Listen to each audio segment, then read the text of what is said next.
Have you guys heard the name that they get called now? It's hilarious. I love it. What? Fuckboys. Oh, really? Yeah. We're off to a great start, aren't we? Yes, we are. Are you recording this? It's been recording for 5 minutes now. Whoops. All right. Let's start. 3, 2. I'm Dr. Darrell Ray, and I took a left at the Valley, and the party was really good. I know we shouldn't have to scream that we're atheists. You know, we don't have non-astrologers and all that. But with the religious people taking over the world, I mean, we can either speak up or be pushed into a corner. I'm proud to be an atheist, a skeptic, a non-believer, an infidel, a heathen. I call it how I see it. I say it's ignorance and you just call it faith and unsubstantiated claims. That's something to be ashamed. I'm an atheist. Coming at you from Bible Belt, BC, this is Left of the Valley. My name is Kevin, and I tell you that happiness is a loving, close-knit family in another city. Yep. Joining me as usual is the team that says that life gives you lemon, get vodka, and have a party. And you can't forget the salt. Don't forget the salt. She used to be Snow White, but then she drifted. Nancy. That's so true. And she said there can't be a crisis because her schedule is already full. Christina. Yeah, it would help if I had like an actual schedule, though. It'd probably keep my life a little bit more organized. That's what you have me for. And she's sorry, but if you were right, she'd agree with you. Kirsten. Yeah. Ladies, welcome back. Thank you so much. I hope you had a great week. It's good to be back. I got my hair done. Yeah. And it looks fantastic. And really, it's really long. It sure is. No, but you guys don't understand. I had my hair cut to like 3 inches when I was about 7, and since then I've been growing it out. Okay. Yeah, we were about to call you Rapunzel, but now it's Rapunzel, let down your hair. Yeah. So today we're going to be talking to atheist cartoonist Rebecca Fox. So that should be interesting. I think it's our first cartoonist ever. I think so. Yeah, so that should be fun. Mm-hmm. But first, let's do a bit of chit-chat. Well, after the whole shootings that have been happening in Florida, did you guys hear that after Florida decided to put "In God We Trust" in every school? Well, now Florida has voted to arm teachers. Wait, they actually voted for that? Yes. Oh my and it passed. gosh. Okay, can I just get some clarification around this? Is it like all teachers? It doesn't say it. Well, the bill that I haven't read yet, I think is sort of a nebula, just kind of an overview of... Yeah, in other words, teachers can pack when they're teaching. Oh my gosh, Yeah, that is the horriblest idea on the planet. Yes, exactly, and they also voted not to do anything about bump stocks or AR-15s. They prefer the guns over the safety of the kids. However... Yeah. They can make any law they want to regarding arming the teachers. But if the teachers say, hell no... But the thing is, there's going to be the craziest teachers, the ones you don't want bringing a gun to school, will now bring a gun to school. I have a feeling that the teachers' unions and the teachers' groups will effectively stop it in its tracks. I really do, because you can't compel someone to bring a gun. And the worst part is that they did this while facing the victims and the relatives of the shooting. Wow. So the last line of defense were these people, and they were there during the vote, and it still passed. So now they got a $67 million school program called the Marshall Program. It does some things that are, I guess, a bit better. It extends to a 3-day waiting period when you're going to buy a gun. It goes from you can buy a gun from the age of 21 instead of 18, and they hope with the $67 million program to have 10 armed teachers per school, which would make about 37,000 teachers armed statewide. Because the solution to guns... It's not going to happen. It's not going to work. I mean, they get a 3-day waiting period, so fine. Some nut can buy a gun on a Friday. He can go and shoot everybody on Tuesday. But is nobody, looking at the fact that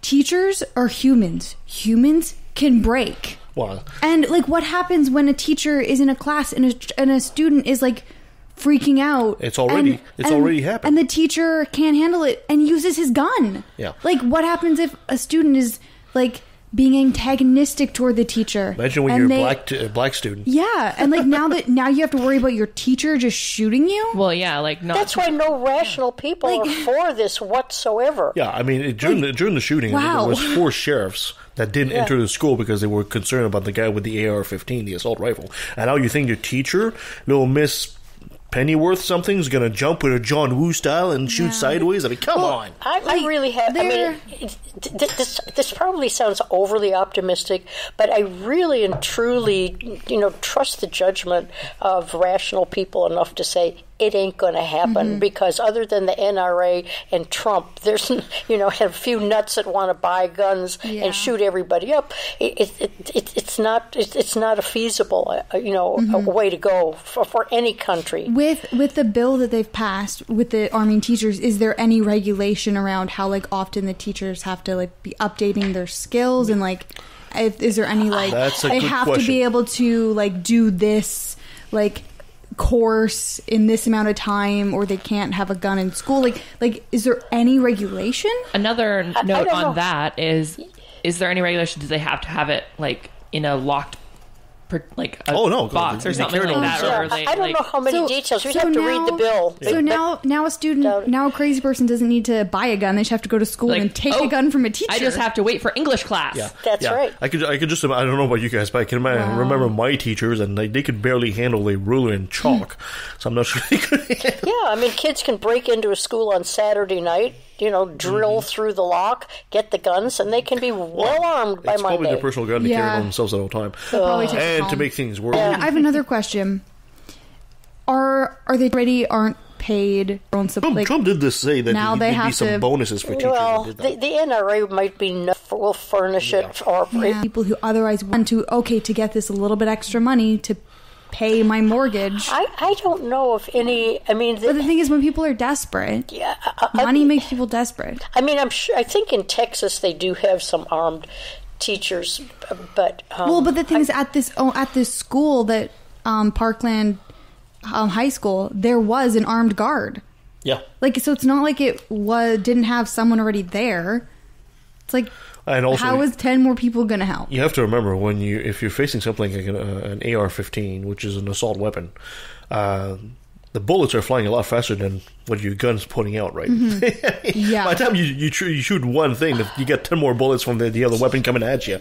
So there's a reason why these sheriffs didn't want to go into the school, because you know what? If you stop and think, but do you realize how absolutely crazy this conversation is? It's insane. It's like we're trying to adapt, to an insane. We're trying to apply rational thought to an insane program. Yeah, exactly. And the more we get involved into how are they going to do this, how are they going to do that, the whole thing becomes psychotic. There's no rational meaning to any of this. I'm sorry, ladies. I've got nothing but bad news this week, unfortunately. That's okay. Moving on, did you guys hear about this anti-gay bill in Georgia? Very, very briefly. I saw a snippet about it. Yeah, it's called the Free Exercise Protection Act. I just love the way you name this. Yeah. Oh, yeah, of course. And it basically protects faith-based discrimination, essentially. But I guess part of the good news is Disney. This is what I heard. Yeah, they came in and said they will pull out all their filming, because a lot of filming is actually done in Georgia. If the bill goes through. The governor, Nathan Deal, he must decide by May 3rd, and we're talking about billions of dollars in the balance, because that's also where they film a lot of the movies, like the Marvel superhero movies and all that. So he's got a tough decision to make, and it's not really a tough decision, but for him it is. Yeah. No offense, I'd go with Disney. Yeah, exactly. The midterms are coming. All of those Republican legislators, are going to be looking for jobs as dog catchers somewhere. Yeah. Did you guys hear that there's a heat wave that pushed the temperature in Greenland? And this is like this week to 6.1 degrees. We're talking about in February here. We're at the beginning of March now, right? And at 2 degrees at the North Pole. It's ridiculous. Was above freezing at the North Pole in February. Wow. That's Think insane. About this. And didn't global warming doesn't exist? And this gets worse because you're in the middle of winter. There is no sun up there right now. Right? What? It's perpetual darkness. I didn't even think about that. Yeah, it's perpetual darkness because it's the winter, right? Yeah. The sun actually won't reappear till March 20th. So, and it's above freezing right now in the North Pole. That's incredible. Wow. When you think about it. So now we're going to start scheduling pool parties in March at the North Pole? Yeah. I mean, it should be like minus 20, minus 30 right now up there. Dude, I could literally be walking up there without a jacket. Yeah, exactly. Everybody get your swim fins and your water wings ready. Wow. Did you guys also hear that the U.S., Donald Trump, wants to impose tariffs on imports of steel and aluminum, which will affect us, Canada? Yes, because can I just jump in here for a second? Right now the temperature is 3 degrees. Wow. Here. Yeah. That's insane. Yeah. Sorry. I'm just like trying to the coldest place on planet normally is as warm as it is right now. Yeah, exactly. That's insane. Uh-huh. So they want to impose, well, he's talking about imposing a 25% tariff on steel and aluminum. He's super stupid. Trade wars are good. Yeah, that's what he says. Trade wars are good. Now, the foreign minister, Christina Freeland, basically says Canada's going to have responsive measures if that happens. Everyone will have responsive measures. Even the U.S. Steelworkers Union in the U.S. actually is asking the Trump government to make an exception for Canada because, you know what, you don't want to cut off the supply because we are the supply, mainly, of that those materials. Well, the only saving grace at this point is that it's just talk. Yeah. And I think I'll have to look this up here. I'm talking and I'm not.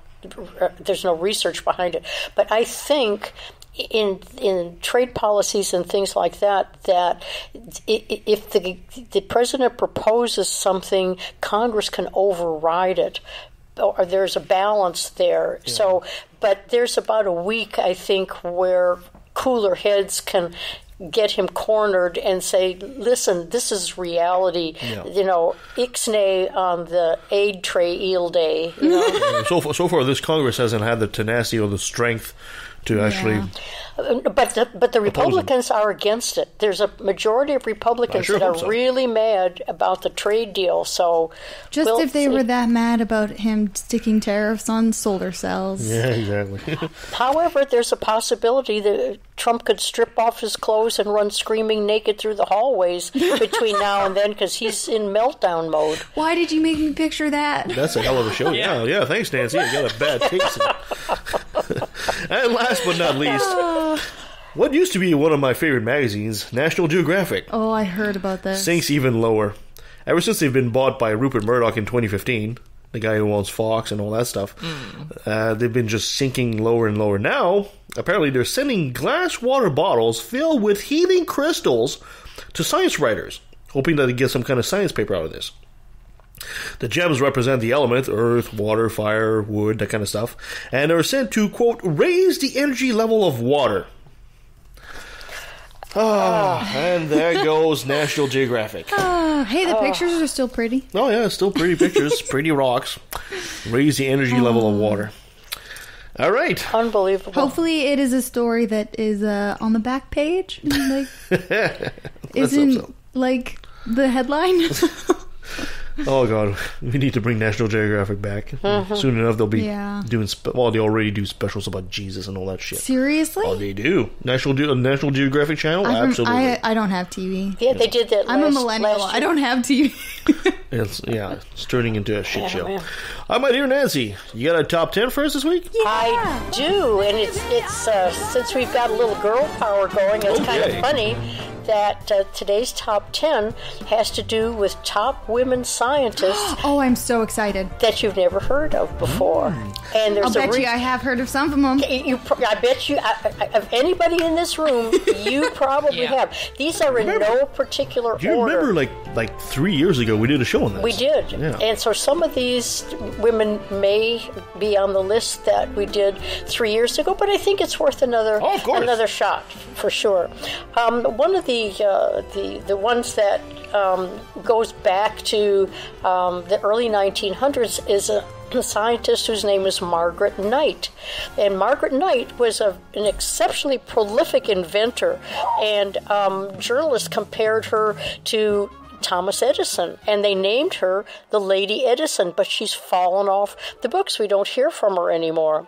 But she came up with a lot of inventions that had to do with safety. She invented a device for textile looms, and if anything, she's probably the most famous for inventing shopping bags that have the bottom so that they stand alone. Oh my gosh, folding them. She is my new hero. She is. Oh my gosh, those are the best. Yeah, she received 27 patents in her lifetime for inventions that included shoe manufacturing machines, a dress shield to protect garments from perspiration stains, a rotary engine, and an internal combustion engine. This was one really smart lady, and she had the patents, but I don't know whatever happened to the patents, whether they went to the family, whether they were sold, whatever. But she was a very strong, independent lady. Another one from the late 1800s is a lady named Catherine Blodgett. She was educated at Bryn Mawr and the University of Chicago, and then she became a pioneer because she actually received a PhD in physics in England at a time when women weren't allowed in a lot of the programs. But her area of expertise, believe it or not, was military needs like gas masks, smoke screens, de-icing airplane wings. She was pretty much of a chemist, and she invented non-reflective glass. Where do we ever hear of Catherine Blodgett, with non-reflective glass, something that's here, and we serve so many different purposes, it's part of our lives, we don't even think of it. Stephanie Kwolek, she was born in 1923 and was with us till 2014, and she actually graduated from Carnegie Mellon and then began to work at DuPont, and she spent 40 years there working on new synthetic fibers. In 1965, she created a durable new fiber called Kevlar, which is used. Yeah, she's the one that did the bulletproof vests and things like that, and she actually was inducted into the National Inventors Hall in 1994. So good for her. She was given the credit for the helmets and bulletproof vests and things that she came up with, which is great. This one you might remember. Her name is Rosalind Franklin. Yeah. I think you know her. She discovered the DNA double helix, which is often attributed to James Watson and Crick, but she actually did the work, but they got the credit. As it usually goes. They stole the data, didn't they? Yeah, she was a British biophysicist, and they did steal it because they didn't get her permission to take her work. But now it's becoming more widely known, and you see her name, more, which is a good thing. Shirley Jackson was a theoretical physicist, and she was the first black woman to be awarded a PhD from MIT in 1973, worked at Bell Laboratories, and she worked with subatomic particles that enabled others to invent a portable fax, touch-tone telephone, solar cells, fiber optic cables, and other technology behind caller ID. Oh, wow. Yeah, she's beginning to break through on a lot of lists, but she still isn't really well known. It's so cool how much her inventions have touched so many different areas. Yeah, she passed away in 1992, and she did get some honorary degrees from 30 universities. Wow. Even so, people don't think of Shirley Jackson when they think of all the devices. Maria Beasley. She was an early 1900s lady. She was an inventor, and she made a fortune with one invention, and that was she actually had 15 inventions: a foot warmer, anti-derailment device for trains, a barrel-making machine. But in 1880, she invented something that would save lives at sea, and that was an improved life raft. So that was her major contribution. And in the 1880 census, she was listed as an unemployed housewife while she was actively involved in doing all the inventions. So I don't know whether male names are included on the things that she did. Just gave me a sinking feeling. An unemployed housewife, yeah, sinking. Yes, she did. She prevented others from getting that sinking feeling. Mary Anderson. who's with us. And she was born in 1866, and she was a lady that invented windshield wipers. Oh my gosh. Yeah, exactly. Nice. Yeah, she thought of them, and she was a real estate developer and rancher. And when she developed New York City in 1902, she wrote out a trolley car where the driver had to open the panes of the front window in order to see through the falling sleet, and that's where she got her idea. So in 1922, Cadillac became the first car manufacturer to include windshield wipers, and after her patent expired, they just, became worldwide. They could use them, but they started with her. I can't help but notice a lot of these inventions are designed to keep the woman, the inventor, warm. The foot warmer. There you go. To keep you nice and cozy. Warm and safe. Yeah. Okay, Christine, here's another one that I think you'll recognize. Grace Hopper. What did she? I might know Grace Hopper, by what she invented. She had to do with computers, and she was a programming pioneer. She was a mathematician and a U.S. Navy Reserve officer. She began her computer science career when all programs were written in numerical code, and she developed ways to make computers talk. But didn't you know that women aren't good at math? No, terrible. Math and science, terrible. Our brains just don't work for it. Yeah. By the time she passed away in 1992, she had received honorary degrees from 30 universities. So she was one that did get 30? Some accolades. 30. Wow. Yeah. So and nobody knows about this? No, and I see her name more and more on different lists. Who else do we know that's got 30 honorary degrees from anywhere? Well, the previous person just mentioned. Yeah, but I mean, maybe Veronica Trans from last week or something like that, but I mean, holy crap. The more you read about women in science and technology and inventions and all those things, the more, in an art, the more enraged you get because you realize how much these, what these women went through when they did all of the work, when they went to school, when they did everything and made these contributions, and everything, in essence, was stripped from them in terms of acknowledgement. Because they were women and they're not good at numbers. And they did all this while making a sandwich for the husband as well. Yeah, exactly. That's how great these women were. Well, as long as they were home at night to make dinner for their husbands, it was okay.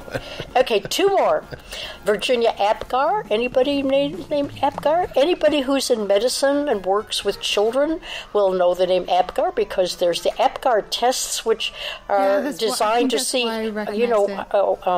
whether or not the child is seeing and feeling correctly. And there's a scale, the Apgar scale, where they have for newborns. So she was quite a spectacular lady from Columbia University College of Physicians and Surgeons, and she actually had research at Sloan Hospital for women. So she was really, really great. The Apgar score was first performed in 1953. So it's just a regular test now that they give in every hospital. Make sure the baby's on track. Yeah, and even people who say we'll give the Apgar test are not realizing, a lot of them, that it's because of Virginia Apgar that she died in 1974.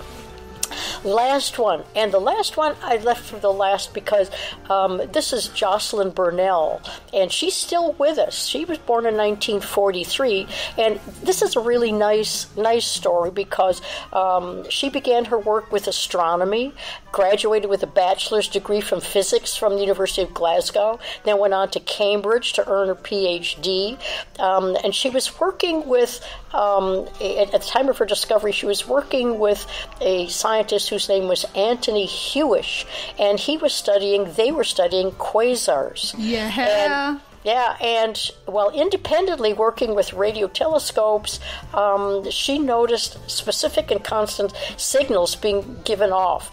And so she did a lot of work, and her observations were confiscated, really, and published with Hewish, with his name appearing before hers, although she did the majority of the work. And even though it was her work, Hewish went on to win the 1974 Nobel Prize for his discovery of pulsars. And despite being wrong by not receiving formal credit, it's realized that she was the first person. But she became president of the Royal Astronomical Society from 2002 to 2004, president of the Institute of Physics from 1908 to October 1910, and was interim president following the death of her successor in early 2011. So in her lifetime, even though she didn't get the prize, she did get recognized for the work she did, and then she went on to establish herself in the academic world, which was rare for people before her. And I think the tide is turning, but I think you still do find women being discriminated against, and men. I hate to say that in front of you, Kevin. I know I feel under attack. But not all men. But we do, women do. Put the spear down. Yeah, women do invent things that are not always cozy, but but contribute to the scientific world. But hopefully, girls who are in school now will not have those barriers and challenges. Yes, women have contributed greatly to coziness. Yeah. The coziness. Yeah. It's really nice knowing that there's girls going to school nowadays. They're not like when they go into sciences, when they show enjoyment in science and math, they're not ridiculed as much. No, my niece has just got her PhD last year in genetics, and the research that she did and continues to do with fruit flies is becoming a game changer. So, the fact that she now is recognized and teaching and part of the faculty, and her works are acknowledged. It's really wonderful. I'm surprised your name wasn't in there, Nancy. I mean, after all, you did help build the pyramids of Egypt and the Great Wall of China. Well, my job is to be behind the scenes. She's a watcher. Support. She sees everything. Yeah, I like to be behind the scenes and support others. But it is personal satisfaction to know that I did contribute in a major way to every scientific discovery, male or female. Nancy was a teacher to all these women. Oh, thank you so much, Nancy. But it's time to it's time to move on to our segment we always like, called Another Brilliant Moment. Brought to you by religion. I was waiting for you to say it. I was waiting for her to say it. I was making a funny face. Okay, I've got a lot of stories this week. I was enjoying the music too much, okay? The music is fun. It is really fun. You're in the Scott spot. Okay. So, the Christian Post noted earlier this month that, remember the movie that just came out, Black Panther? Yes! Well, sorry. It's so amazing. I love it. Apparently, the movie's being shown at black churches. And they're showing unprecedented support for the blockbuster for the movie, right? That's because it's amazing. It is a good movie. But conservative activist Harry Jackson has expressed concerns about church support of the Marvel superhero movie because it features ancestor worship and cultism. Wait, what? And his problem is? Which characters are... Oh, in the Black Panther movie. In the Black Panther movie, yes. Seriously? Yes. So says the person who believes that they're going to go hang out with their ancestors. But Jackson believes that the film could cause doctrinal confusion. Because reading the Bible won't give you that. Exactly. Yeah. I believe that many are reaching out because there's this secularized need for us to feel like those who have been told that they were less than, that they can really be powerful people, Jackson posed. And we don't have to compromise the gospel for that message to come to black and Hispanics and other minorities. So, with that in mind, and Easter approaching, he said that he is strongly considering preaching a sermon called "The Real Black Panther is Jesus." But he's not a racist. Don't you dare call him a racist. No, he'll deny it. Oh my God. No. So, Jackson stressed that every Christian should use this movie and its subject matter as a springboard to present the gospel to friends and family. Or how about not? Groan. No. Just stop. Get your paws off Black Panther. How to ruin a perfectly good movie, right? I don't know, a little sidebar here. I don't know if you guys have noticed, but there's been a lot of Christians movies coming out lately. Yeah. They've been putting a lot of money. So They've been putting a lot of money. Bad. That's exactly it. Desperation. Hey, but they're all horrible. Just think about the amazing God Awful movie podcast that will come out of God this. Awful movies. That's a problem. The Christians don't seem to realize that the stories in the Bible are absolutely horrible. And if you want to make the Bible look really bad, put it on the silver screen. It looks stupid as hell. It's interesting though when you see what they have to change from the original material to make it palatable. Yeah. And it still sucks. Oh, totally. And it still sucks. Samson just came out, and it's a real horror thing. Anyway, moving on. The Environment Protection Agency, the EPA, the head of the EPA, Scott Pruitt, said that his desires to use the Earth's resources like oil and coal is grounded in the Bible. In an interview with the Christian Broadcasting Network, Pruitt spoke about how his Christian views inform his views on the environment and environmental policy. Well, that's it. There goes the Earth. You're done. Let's just flood it. This should be great. Quote, the biblical worldview with respect to those issues is that we have a responsibility to manage and cultivate, harvest the natural resources that we've been blessed with to truly bless our fellow mankind, he told CBN. Is there anybody on Trump's cabinet that actually understands what they're supposed to do and has a background of experience? The answer is no. You want to harvest natural resources? Here's a clue, buddy. How about you harvest like solar power? I was about to there say you that. go. And you can harvest that. And the wind. And wind power instead of polluting everything more. Yeah. Quote, I spent a couple of years just earnestly praying, asking the question that I don't think we ask enough. God, what do you want to do with me? He told CBN. He's going to get the answer and he's going to be shocked. It was actually Isaiah chapter 1 that I was reading through at that time that really spoke to my heart, he said. Specifically in the latter part of the chapter where God says to Israel, quote, I will restore you leaders as in the days of old, you judges as in the beginning. There was a desire that welled up in me to say, I want to be like those leaders that we had in the founding inception of our countries. That's right, he wants to go back to the 1700s because nothing says progress like going back to the beginning. What specifically does he like about the 1700s? Was it slavery, the probably. Rampant slavery, discrimination against anyone who wasn't a white landowning man? There you go, you got it. Oh, yeah. That wasn't from Ireland? So there goes or any country other than Britain.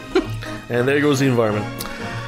Speaking of dumb people, in an interview published in People's this past week, Oprah Winfrey said she'll consider running for president, but only if God sends her a clear sign. Oh, God.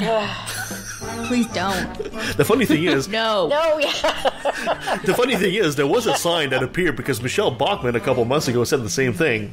The ex-representative Michelle Bachmann. Yeah. And somebody brought out a sign with an image of God saying, Michelle, no. Oh, my gosh. So they should do the same thing. Just kind of waiting for that to show up, Just call it Oprah. Yeah.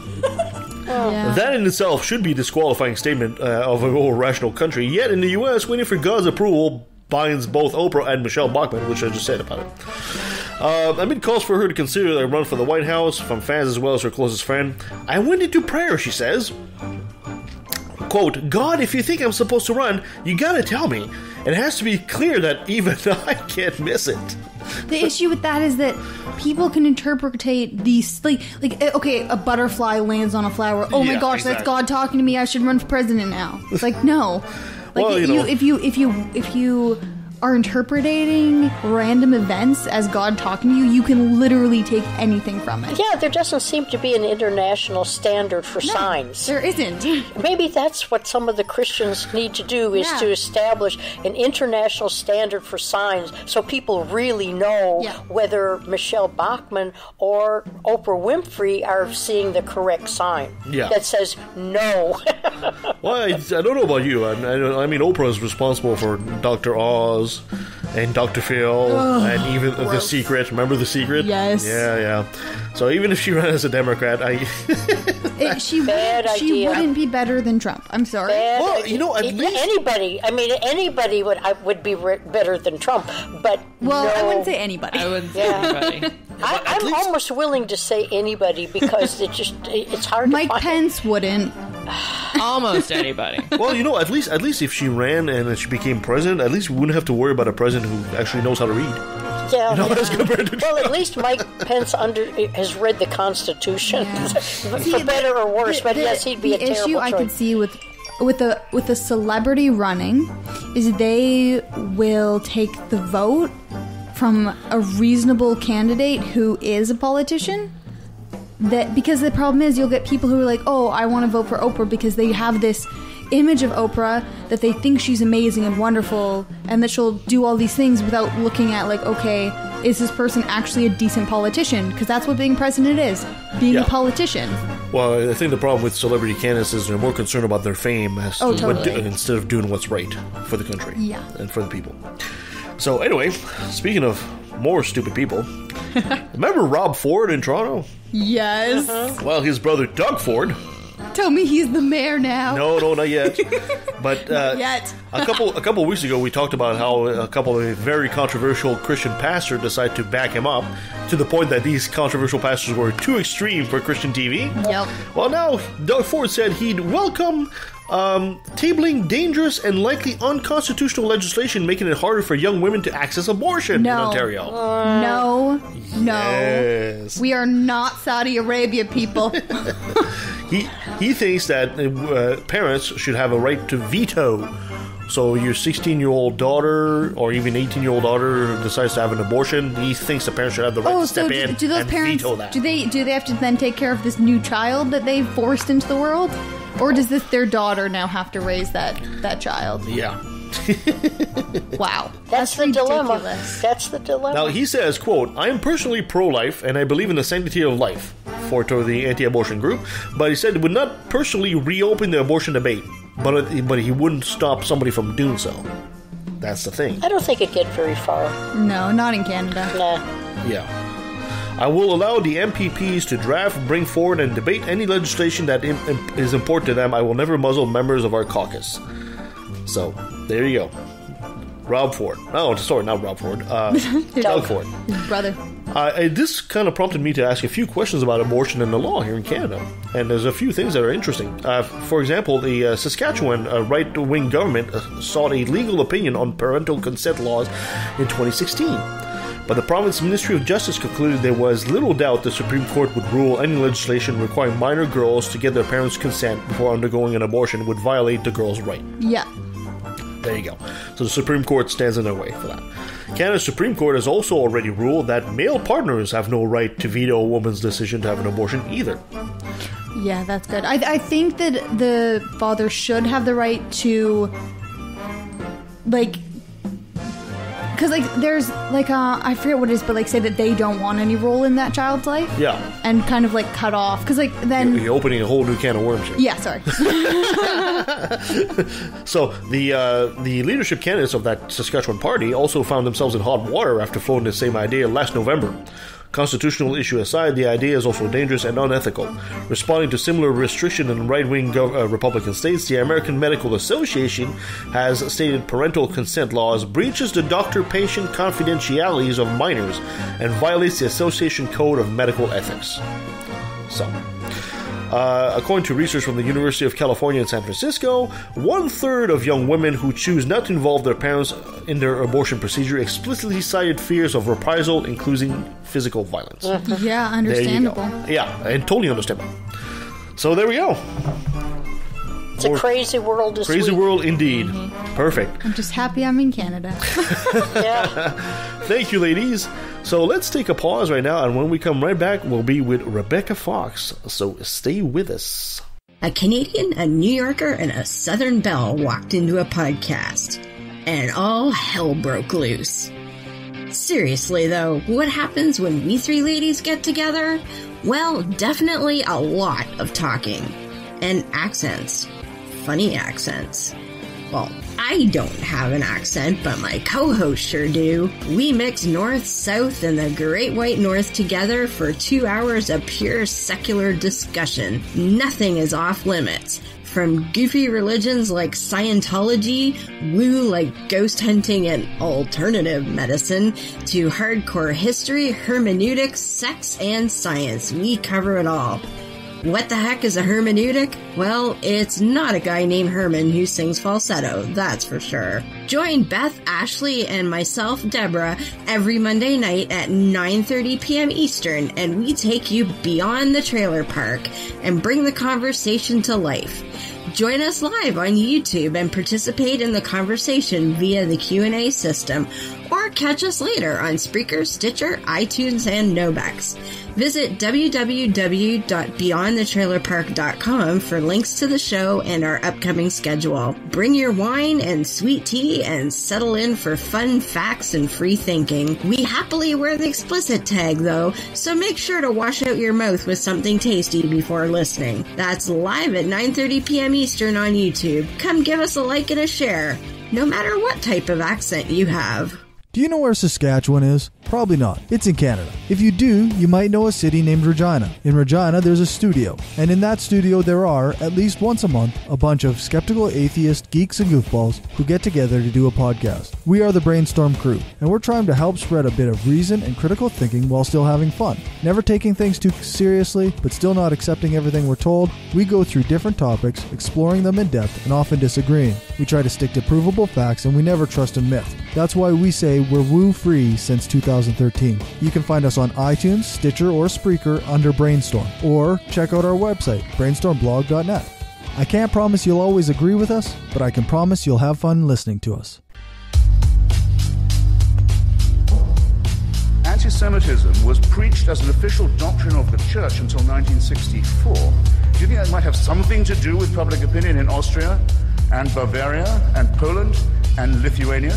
That the Jewish people were accused collectively as a people of deicide, of the crime of the murder of God in the figure of Jesus of Nazareth. And that anathema on them was not lifted until 64, well after the perpetrators of the Holocaust had stood trial in secular courts and been rightly punished for their actions. How can this church say it has any moral superiority? It has difficulty catching up to what ordinary people regard as common moral and ethical sense, and it still can't make itself apologize properly.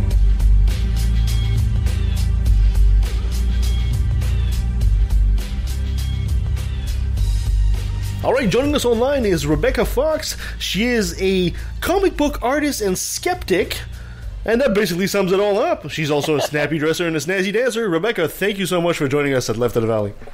I hope I'm a snazzy dancer. We were just saying I'm going out dancing this evening. So it's too late now. That's going out live. Everybody knows you as a snazzy dancer. Rebecca, you're calling out of the UK there, and you're an artist. Would you be so kind maybe give us a quick bio for our audience as to who Rebecca Fox is?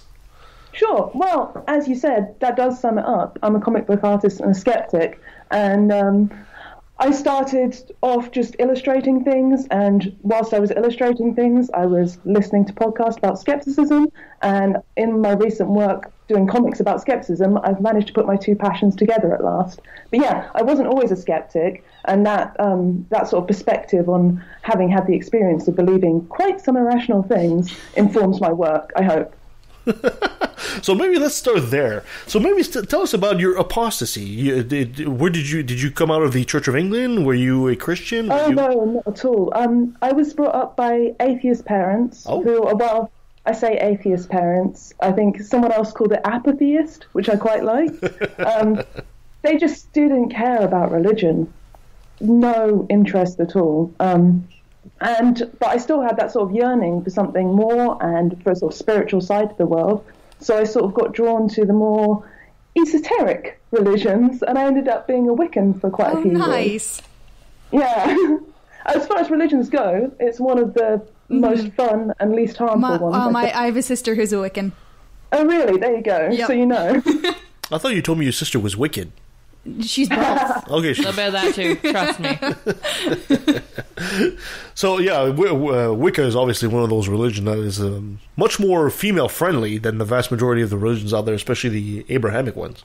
Yeah, although it's interesting actually. Wicca, it started in the UK in the 1940s. That's when it was invented. Don't listen to any witch who tells you it's older than that. It's not. But that's a long story. But yeah, when it was started by a guy who was a bit of a misogynist, and there was that sort of overtone in it. And then at some point, I think in the 60s, 70s, it came over to the US, and they linked it up with liberal politics and made it a much more sort of feminist, inclusive religion. But in the UK, we still have a bit of the old school, gender roles, and I don't know, it's not terrible, but it's definitely less. The sort of Wicca that you guys experience over in Canada and in the US is different to what we have here. That's very interesting. Interesting. And so you were attracted to this because you felt you needed some kind of spiritual life. What was it about Wicca that attracted you? Well, maybe it wasn't so much a spiritual life. I think a lot of people go looking for something that makes them feel sort of secure and comfortable and feel like they have control. And as far as religions go, Wicca offers you the ultimate control because you literally have magical powers. It offers you security and comfort in a community of other witches. And it really, especially because I was a teenager and my family was a bit chaotic, and it gave me this sense of belonging to something greater than myself, this long lineage. Because of course I believed the story that this religion had come from pre-Roman Britain. So it linked me to something that I thought was ancient and that made me feel comfortable and powerful and wanted and part of something. And all that together was really intoxicating. Understandable. Yeah, we've had a Wiccan on the show before, but that was a long time ago. But I'm curious because I had never heard this thing about Wicca started in the 1940s. And when you talk to Wiccans today, most of them, they will say it's from a very long lineage. So could you please elaborate on that for the ignoramus out there like myself? Sure, of course I can. It's weird because sometimes I talk to Wiccans and they're like, yeah, we know it started in the 1940s, but it's our faith and it's important to us anyway. And I'm like, well, fair enough, guys. But I believe that it was a continuation of a pre-Roman tradition which was sort of stamped out nearly by Christians. But actually, what happened was there's this guy called Gerald Gardner. And in 1941, he sort of invented it. I mean, he pulled it together from Aleister Crowley, Theosophy, some Freemasonry, some sort of general esoteric currents that are going on around that time. And to give it more authenticity, he tied it to this sort of fringe theory that was going around at the time, which was advanced by an Egyptologist called Margaret Murray. And she said that the witch hunters were hunting actual witches. And she's the one who said that there was an ancient religion that had been oppressed and pushed underground. And she actually thought the witches were descended from fairies. But yeah, that's sidebar. Anyway, yeah, totally. So it was like the ancient aliens of the 1940s, this idea that witch hunters were hunting actual witches. People believed it. She wrote the entry for the Encyclopedia Britannica, which was on witchcraft, where she espoused these views. It's since been corrected, but it was in there for quite a long time. Anyway, so this idea was out there in the general zeitgeist that a secret religion had persisted, and Gerald Gardner sort of glommed onto that and said, not only is this true, what everyone's been saying, but I have been initiated into it, and I have all the goss. And he presented this book of shadows, like a secret book that he claimed to have been given to him by a high priestess who had the connection of the lineage going back to the beginning of time. But when you look at that book, and I have looked at that book, it is pretty obviously now, with modern eyes, that it is just rehash of all these things that were going on at the time. And it's a bit disappointing, really. But he was a bit of a trickster. He was a fun guy, and he had this idea of this religion where he got to do his stuff. He was a nudist, so you had to be nude. Of course. He quite liked being scourged, like being ritualistically whipped. Oh, wow. So there was lots of that in early Wicca. It was basically his fetish plus some Aleister Crowley and some other bits and bobs. He put it together as a package. People loved it because it's great fun.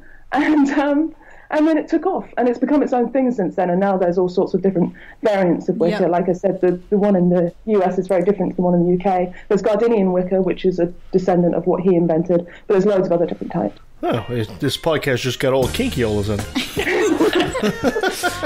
What's in my presence? So you dabbled in that for a while there in your youth, and then you decided to get out of it. And what made you become a skeptic?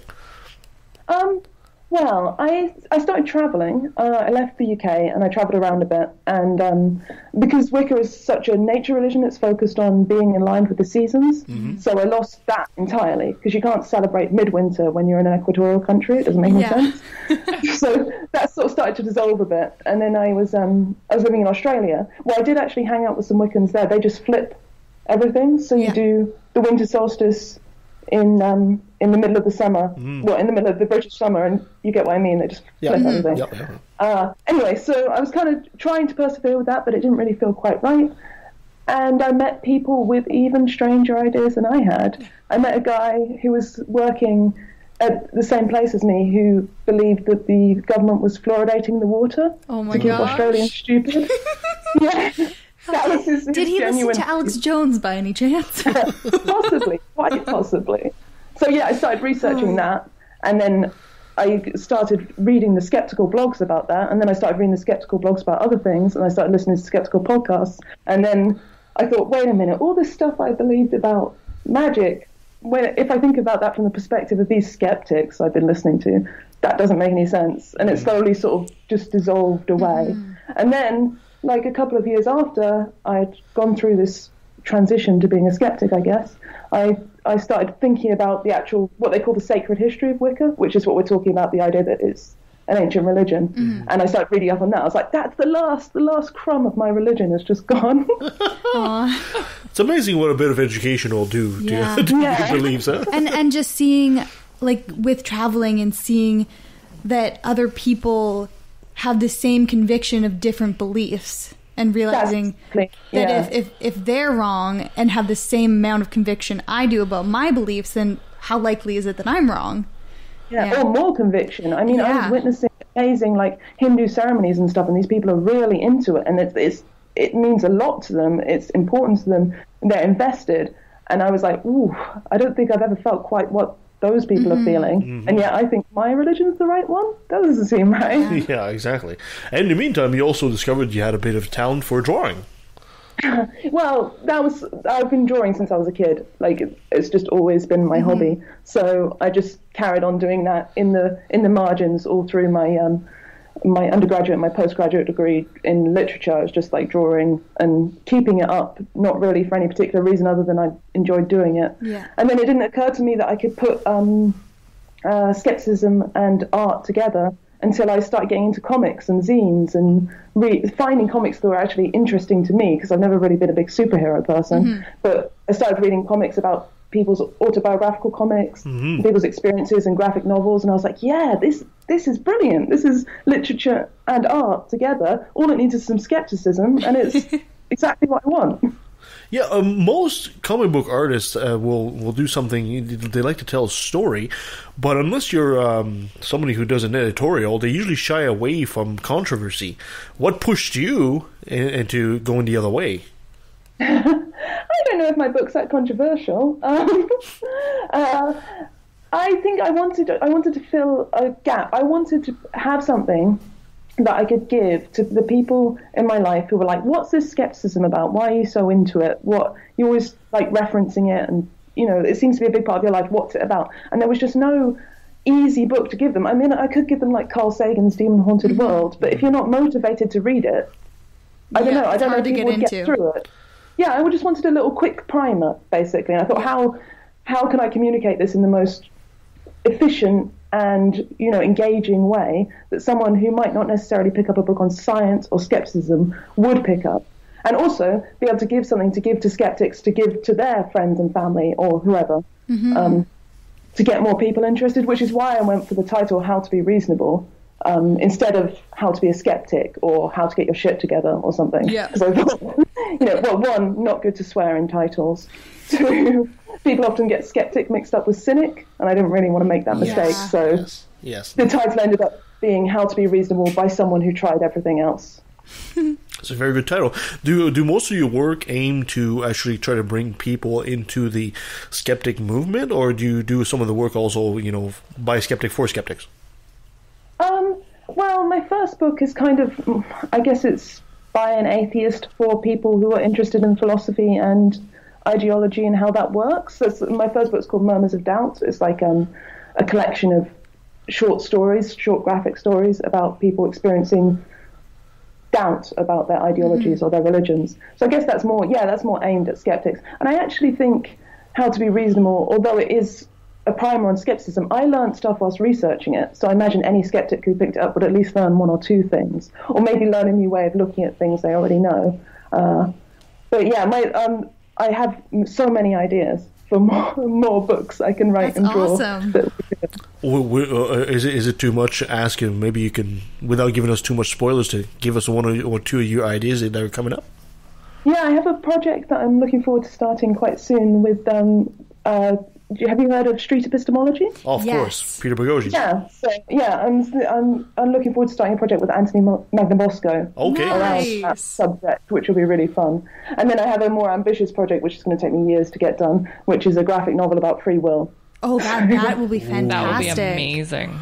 Yes, that's such an interesting subject. I hope you can have. I feel like it's something that's consumed me for once I got the spiritual stuff out of my system, I was like, now I have to start looking at other philosophical problems. Totally. And free will is the big scary one. Where do you stand right now in the debate on free will? Well, I'm kind of working it out as I work through my research. I guess I would say I'm a reluctant determinist, or maybe not a determinist, but not. I think it's funny that we have this dichotomy between yes, free will definitely exists, or no, you're a determinist. Mm-hmm. I don't want to say I'm a compatibilist, because I don't think those two things are compatible, but I don't want to say I'm a determinist, because I do think there's space for there to be random chance. Yeah. Mm-hmm. So, yeah, but if you had to pin me down, I'd probably say reluctant determinist. Do you find that right now, especially in this day and age where people don't read as much as they used to, people have a tendency to go for the 30-second buzz line, that your art might appeal a lot to these people? I think it's nice to be able to sum up an idea visually. Mm. And that's what I love about reading comics and graphic novels. It lets something imprint on your brain more than just reading the text. And hopefully, I think there are enough people who are engaged in a kind of, in a wordy way, and also in a visual way, that would work for. But I know it doesn't work for everyone. It's just, yeah. You know, I got it. All of a sudden, I just had this great idea. I've got this great project you and I should collaborate on. We should do this graphic novel called Nancy the Wandering Jew. Oh my because God. Nancy here in our show, you might not know this, but she's been present at every important event throughout history. She was there when the pyramids were built. She was there when JFK was shot. And that's her entire life, and I think that'd be a great project for you and I to collaborate on. Oh, Rebecca, it's just these young kids have no conception of anybody over 55, you know? And at my age, you know, I'm just almost Precambrian, pre-monolith, whatever lithic age, whatever the layers are, they see me at the bottom holding everything up on my shoulders. Gee, when they get old, they'll understand. I just wish I was here to see it happen. But Nancy, by then we'll have like interspatial, interplanetary travel. So, and my energy will still be here. So don't forget it. See, Rebecca, what I had for an idea is take all these great images, you know, like an image of when they're building the Great Wall of China, and Photoshop Nancy in there somewhere on every one of them, you know. And I thought I don't know how to do Photoshop, but them on Google Images. Yeah, you might be able to help me with that and make a nice scrapbook. That'd be great. I'm the current Zelig, if you remember that movie. I'm it. Rebecca, do you plan on have you done or do you plan on doing children's books? Yeah, I've thought about it. It would have to be the right project, but yeah, it's something I've thought about. Yeah, I think it's interesting. This book, How to Be Reasonable, is kind of like, I guess it's aimed at. I was thinking it was aimed at me when I was just on the brink of getting skepticism. So like someone in their early 20s who maybe thinks they're a bit too cool to read a primer on something and who wants something a bit more punk and interesting. But it would actually work. I've sold it to people who have given it to their kids, you know, like 12-year-olds and younger, and they seem to get it. So I think it's one of those things that's like young adult fiction that could an adult could read it and get stuff out of it, but also an older child could get out of it. Oh yes, absolutely. Because religion has this nasty tendency to, they call it the 4 to 14-year-old window, right?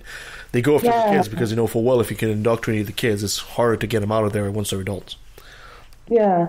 I've been working really hard to boil down the kind of, I mean, I put this together, it's a 40-page book, so I had to kind of boil down a lot of information and stuff and try and figure out what the most important aspects of skepticism were and what the most kind of the stuff that people need to know that would make them excited to find out more, basically.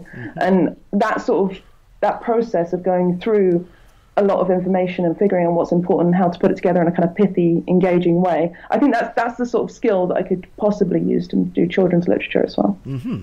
A lot of movements and groups, I guess, have been accused lately, especially of chauvinistic tendencies. Even the atheist movement and the skeptic movement as well. Has that been your experience as a woman? Have you bumped into a lot of opposition, or have you been welcomed with open arms in many of those things? Well, sometimes it's the welcoming with open arms that's the problem. Yeah. Handshake will do. Handshake will do. Yes, exactly. No, I haven't had any problems at all. I mean, maybe I've just been lucky. I grew up, my mum left when I was young, so I grew up among men. My dad raised me and my brother, so I've always been around blokes. It's just normal to me. And obviously the atheist movement and skeptic movement, they probably have more men than women. But maybe it's also a UK thing. I think this movement skepticism is very different in the UK than it is in America. And I don't know what it's like in Canada, but I assume it's similar-ish to the US. We're probably halfway. Yeah. Okay. We like to distance ourselves from the US as much as possible. Yeah. We're a lot less religious in Canada, thankfully. Yeah.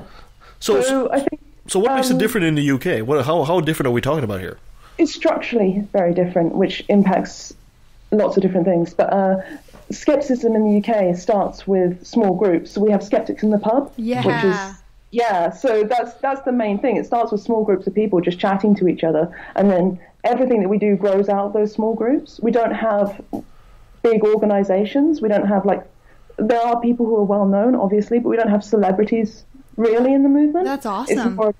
It's more about what we're trying to achieve, the causes we're trying to achieve, and a group of people trying to achieve it together. Mm-hmm. So we don't have that hero worship thing as much. Of course, every group of humans will worship heroes. That's what we do. Yeah. But I don't think it's as prevalent. That I could see that working a lot better than having a few people at the top and being like, they're amazing, and then as being humans, you will eventually find faults. Yeah. Here in Canada, I think we have a problem with atheists. That's the problem. Yeah. We have a skeptics in the pub in Abbotsford, and I think there are two other one in Vancouver and one in Surrey. Yeah, so we have at least 3, and probably functioning exactly the same as yours. Yeah, I help run my local one. Well, I don't help that much, but I do help. I help a little bit. You help by being there. And it's great. It's a way in for anyone who's interested in skepticism in the UK. And as you say, there are some in other places as well, in other places around the world. But especially in the UK, it's quite there's a load of them, and it's nice to just be able to come to a pub and meet other people on the same wavelength. Yeah. And not have that that scariness of, I have to go to a big conference and I don't know what's going to be there, or I have to read all these, I have to read all these big texts. Or they won't accept me if I haven't read all of Dawkins' work. And well, we have loads of believers come along to our events as well because they're interested in the topic, and it gives them a chance to see their ideas from a different perspective, which would have been so valuable to me when I was back then. So yeah. Absolutely. I really got to commend you, because the artists are often known as the mouthpiece of movement, and sometimes you can put out in drawings what a lot of people feel, and you kind of express that for them. But also, I'm hoping that, I don't know if you've seen any of the younger generation following you, being encouraged to follow in your footsteps, and more artists getting into the movement. Has that been your experience? I actually haven't spoken to many artists at all in the skeptics. I don't think there's that many of us. I have absolutely no evidence for this. This is just a vague theory. But I suspect that artists tend to be people who are prone to making connections, like sort of patternicity. We put stuff together in strange new patterns. Mm-hmm. And that's really cool because it means you create new ideas. It means you can make a, beautiful art. Like, I think all artists have this in common. But it also, the downside of that is it can lead you to making connections between, say, I drank this little tincture and I got better. Or I said this special set of words and something changed in the world. So I think maybe there's a double-edged sword to the sort of skills, the sort of mentality you have as an artist, this sort of pattern-prone personality, and also woo or religion. Mm-hmm. And I wonder, and again, this is just like a little theory that I think too about myself. I've done no research to back it up, so take it for what it's worth. Yep. But I wonder whether artists are underrepresented in the skeptics movement because artists generally tend to be less skeptical. Well, we certainly need to change that because there's plenty of scientists and data crunchers, I could call them, in the skeptical movement. But how do you express data? I think art can help express that way better than just looking at the numbers. And I think my life is so much richer for combining that sort of that fun making patterns part of my world and part of how my brain works and the critical thinking skills that I now have. Like, I think my life is massively improved because of skepticism, and I think that would be true for most people. Mm-hmm. So, yeah, I don't think there's anything. I'm not saying that there's something wrong with artists and they can't think critically. I think maybe they're less inclined to go down that route for various reasons, probably cultural as well as anything to do with our brains. And hopefully that'll change soon because some of the best art that's coming out right now is actually in the realm of science. For example, some of the deep image from Hubble and stuff like that. It's just absolutely stunning. And I hope to see a melding between the art community and the science community. And when that comes together, it's really going to be a stunning, spectacular benefit for all of mankind.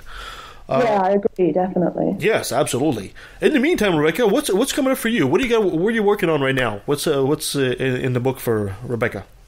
Oh, I'm doing a lot of research. Well, not research. A lot of practice, I guess, on public speaking because I'm going around talking about my book at Skeptics in the Pub events all around Britain.